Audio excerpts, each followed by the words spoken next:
And we're live. Take my work tag off. Or name tag. Who calls it a work tag? I don't know. Well, I got out 90 minutes early from work. And that's all good and well.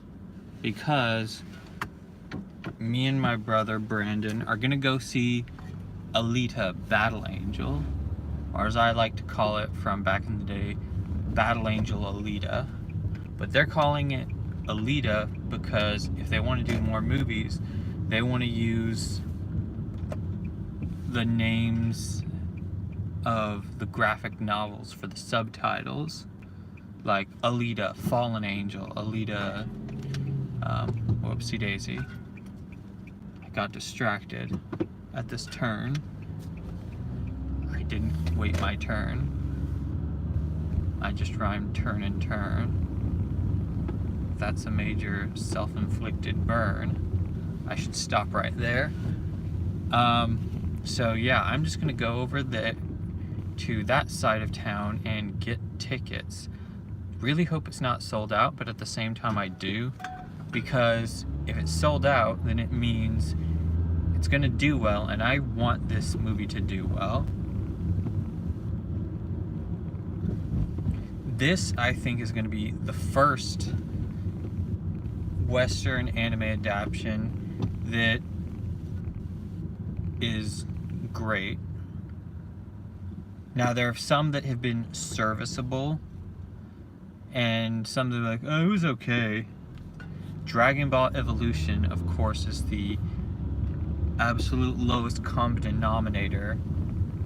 It's funny, I've gone back several times and thought, well, maybe it isn't as horrendous as I remember.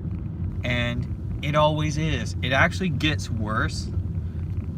The only thing I can recall about Dragon Ball Evolution was it had two redeeming qualities. The first one being I've never been to a movie-going experience where everyone was so united in their dislike for something. When the theater started to play the movie, one girl shouted out, "We all know it's gonna suck anyway," and everybody was just like, They kind of knew that she was gonna be right. And I gave that movie a fair shot. I waited 20 minutes before I thought, okay, they've lost my vote of confidence. And I didn't even know about that movie coming out till they published it in Shonen Jump.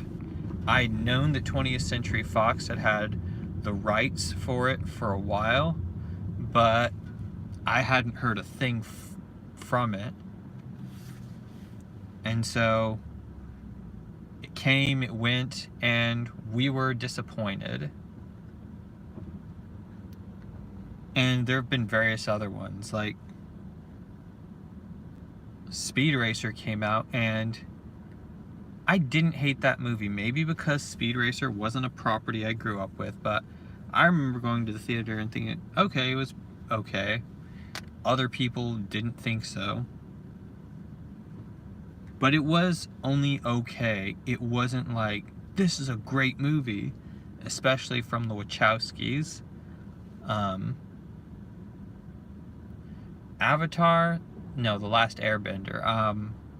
That is in kind of a weird nexus of, is it anime, is it not, is it anime inspired? But it gets brought up in conversation regarding anime adaptations, so that says something there. I think the problem with that one was they didn't take enough artistic license with the story points. They should have thought, what's good for the movie, rather than, oh, let's just cram every moment from the show into the series. But you know, I think it was that thing that let M. Night know that his strength doesn't lie in big blockbusters. It lies in smaller movies that go off of people's emotions and suspense and all that. The last anime adaptation was Ghost in the Shell, and it could have been better. My critique of it would be, I don't have, like, people might get after me for not being concerned with the whole Scarlett Johansson thing, and some might say, well, what people?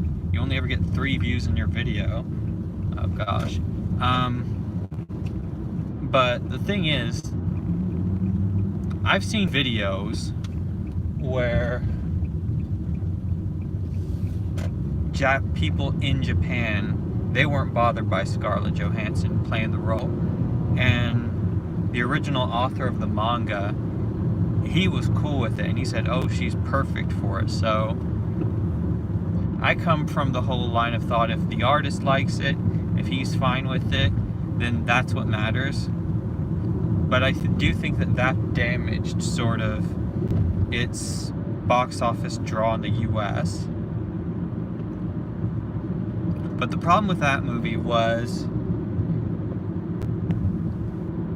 Ghost in the Shell is supposed to be more about philosophical quandaries and when does humanity begin and artifice end, or things like that. What does it mean to be human? And they tried to make it a movie of pathos and emotions. Now, Alita Battle Angel, it does have to do with philosophical things, but it is also pathos. That's a part of the thing. They didn't have to hammer it on like they did to Ghost in the Shell. And another thing I think has working for its favor is it has visionaries.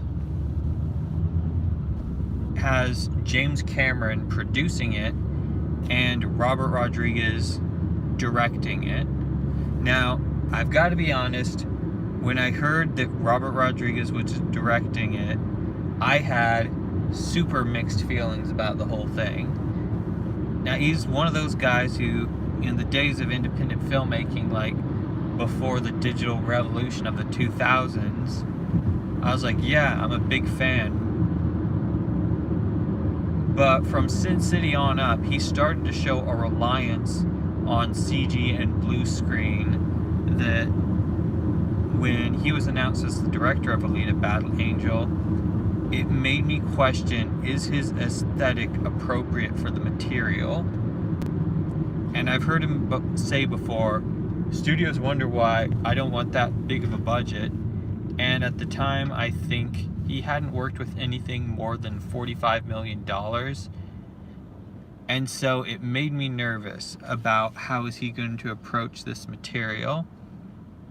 But last year, we saw the first trailer of Alita Battle Angel. I'm like, okay. So,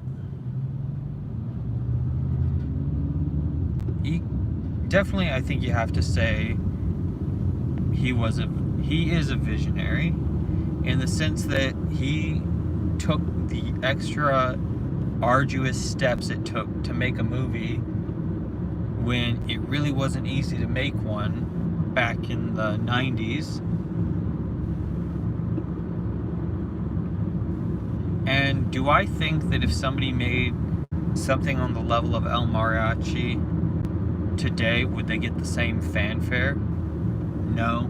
But I also know that if somebody made something on the same level of quality as Martin Scorsese's early films, they wouldn't get the same level of fanfare. And it's just one of those things where the bar keeps getting raised and the circumstances are different.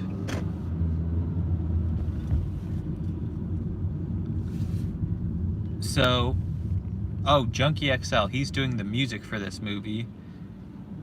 And, oh gosh, there's a truck that, oh, it got by me successfully, but I was nervous for a moment. Yeah, so Junkie XL, who did the music, who helped Hans Zimmer for Batman vs. Superman, and did the music for Deadpool, he is doing the music for Alita Battle Angel. So his work is great, and I can't confirm this, but I wonder if he's not going to take over the role of composer from James Horner, since he passed away before filming of the Avatar sequels. But I think, well,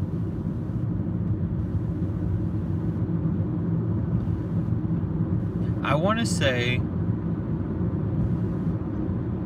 it took a visionary to get an anime adaptation right.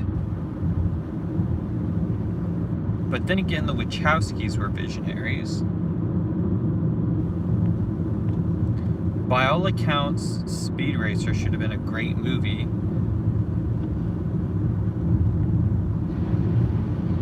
But then again, who knows? Bryan Singer was a great filmmaker, and Superman Returns turned out the way it did, although that's not anime or manga.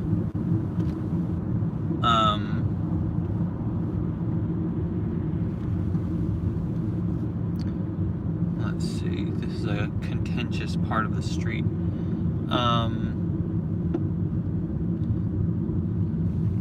Yeah, so, but I think this movie is going to spell either a total end to anime or manga adaptations being done well, if that'll be continued, or if it'll be the next chapter when it's finally done right. And it was given such a budget and it has such caliber talent, I don't see this screwing up. James Cameron is one of those guys who, he doesn't do something that often, but when he does,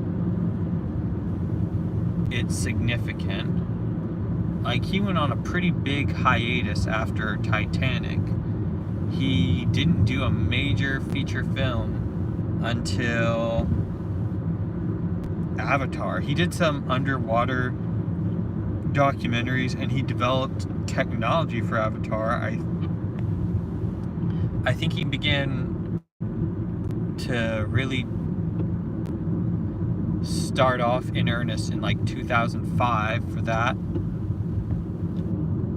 But truck.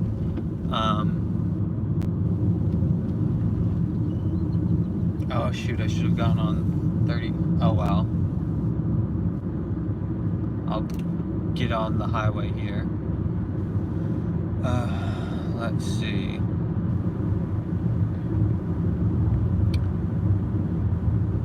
I feel like I'm kind of rambling on right now. I lost my train of thought.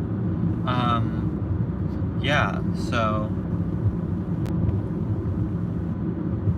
I know I would have liked to have seen James Cameron do Alita Battle Angel in kind of the T2 style, but you know, this looks good.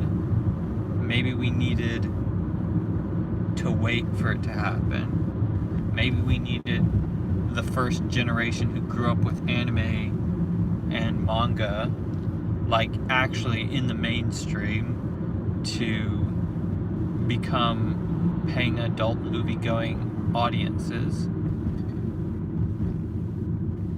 I remember as a kid, this was one of those series where I would contemplate a live-action adaptation, and I only ever really thought of like, who would I cast as Alita?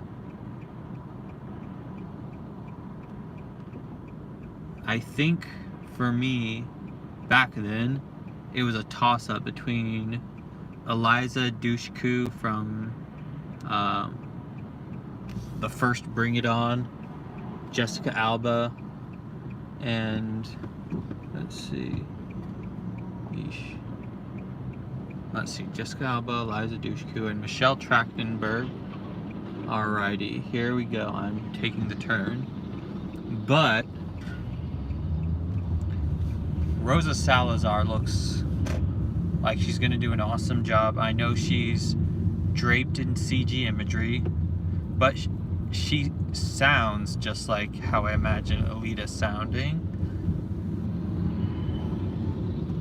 And even when you see her in real life, without the computer gimmickry, she looks like her from the manga. I know a bunch of people make a big deal out of, oh, look at those cartoonish eyes. But you look at an image of her in real life and you see an image of her, and it doesn't seem so extreme to me. Oh shoot, wrong turn. Don't worry, I'm safe. No.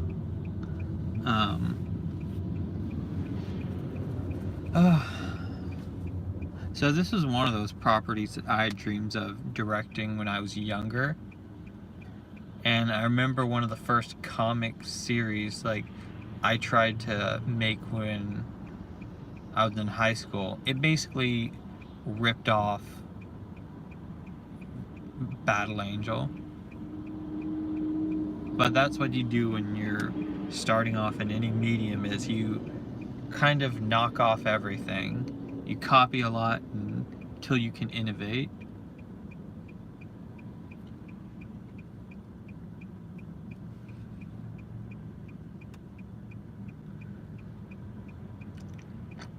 Anyway,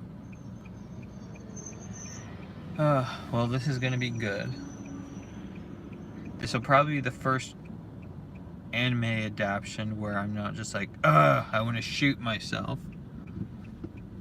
Well, Ghost in the Shell wasn't horrible, but serviceable.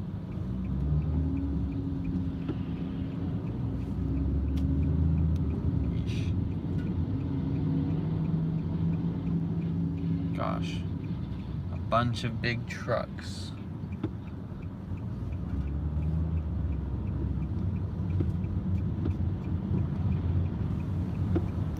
Well, green light. Green light! No.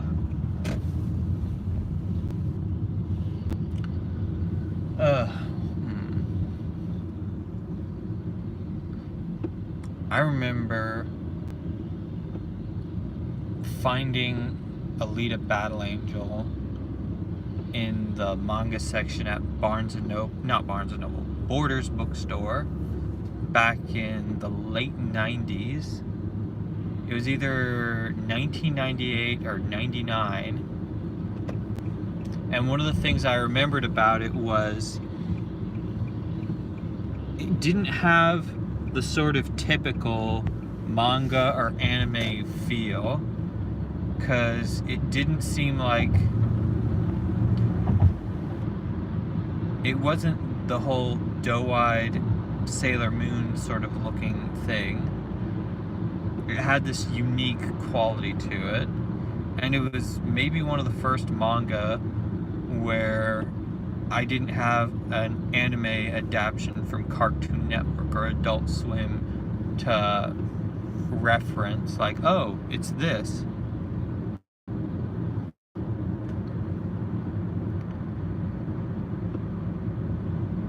It's really kind of a convergence of all these different milestones in my life. The movie, it's got James Cameron, who directed Terminator 2. I saw that movie when I was 4, back when it came out in theaters. And Battle Angel Alita, the manga, like I just said, late 90s. And Robert Rodriguez, who's, when I first started making films, I pretty much ate up whatever he said about filmmaking.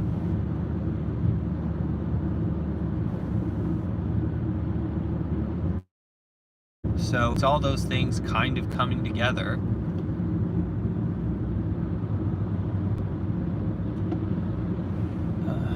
This is a good day. It didn't, well, the first hour, I know I talk about the first hour of work being the slowest, but this really was the slowest. Again, I slept in when I got home, but I really felt it today. My brain was just, it didn't want to go into second gear today. I don't think I felt better until I drank 2 cups of water and I had some donuts. I'd had a cup of black coffee, but that didn't do a whole lot today. And it was like an hour before work. I need to make some kind of contingency plan for not going to sleep when I get home, because I do need to study, and I have so many subjects I want to study. So here's my plan. I'm thinking after morning service, I get some hot water, I put it in a cup, and then I have my instant coffee ready, and then I go to a park nearby my work, and I just study until I have to go clock in. Maybe before morning service, I'll take a shower and do all my getting ready for the day things. Because really, the time between morning service and having to be at work is the only time that I've got. Like I've said before, I think if I do it for a week, I'll be able to maintain studying for a week. If I do it for a month, then I don't think I'll have to avoid going home. I remember this is probably the hardest thing since I started going to the morning service in 2017, like in earnest. I remember that first week, it was killer, but there kept being this thought in my head of like, things are going to be better if you go. So by the grace of God, I got out of my bed, got into my car, and headed over. And with very few exceptions, I can count on my hands the amount of times I've missed it since then. I go every day almost.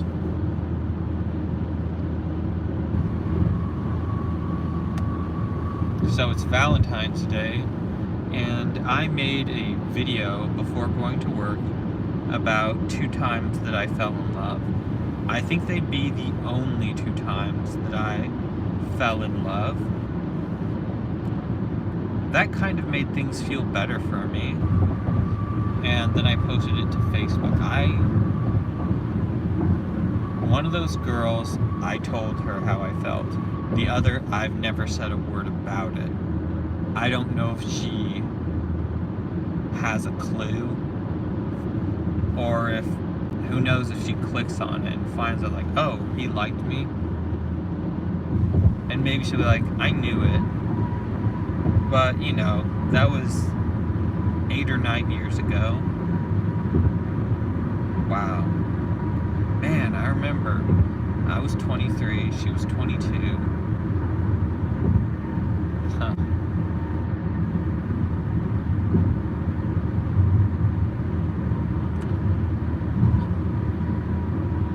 I feel like if I can do the whole waking up thing really early and staying awake, then things will be different for me, because I've got to make the most of my time. I want to learn to speak Korean, achieve a level of fluency this year. I want to learn to do CG animation this year so I can use it in movies and have a leg up on my competition.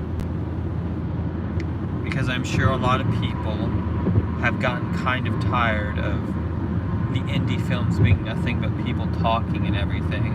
It's a gross oversimplification, but whatever I can do to distinguish myself, I need to go ahead and do that.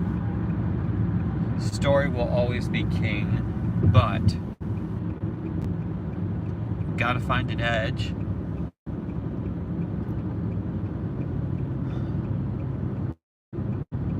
it's so funny since the last time I liked a girl,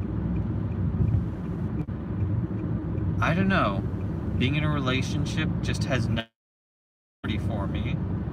I mean, I do want to be with somebody, but kind of feels like I don't need it. And,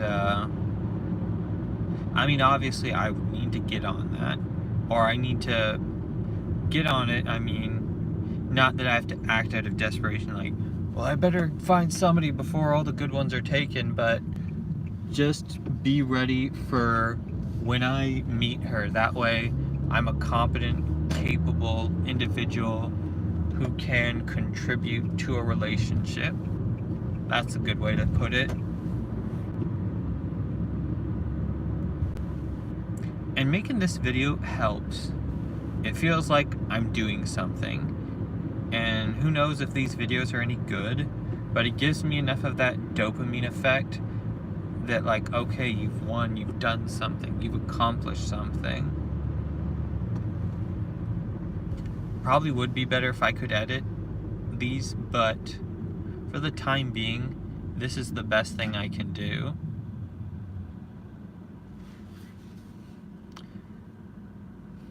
One question I've always wanted to ask for the last girl I liked, the one who I made the video confession to, and who was very nice in her response, saying that she didn't feel the same way. I haven't asked her this question because I thought, it's better to let sleeping dogs lie, and rather not just, don't want to beat a dead horse. But one thing I've always wanted to ask her, but I've decided not to, is, did she know that I liked her? Like, did she kind of have a feeling that I had feelings for her? Or was it one of those things that just sort of totally took her by surprise and was like, I didn't expect that? Who knows?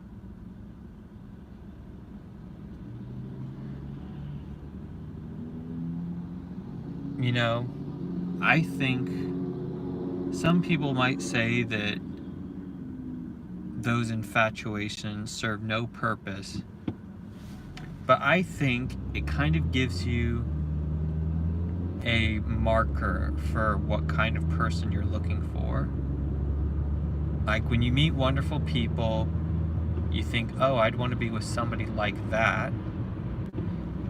And I kind of think that's one reason why it's good to have a lot of friends who are girls, because you have enough friends and you think, at the very least, I have to be with somebody who treats me nice and who's cool, like so-and-so.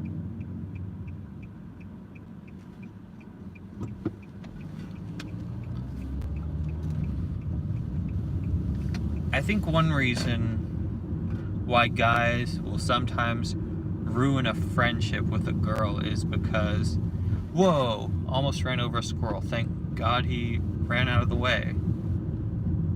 That would have been nuts, but anyway, I think one reason why guys ruin friendships with women is because they don't want to miss out. They want to be with somebody awesome, and when they meet a really cool girl, they thought, oh, I better act now, or I'm going to miss my opportunity and I'm going to be alone.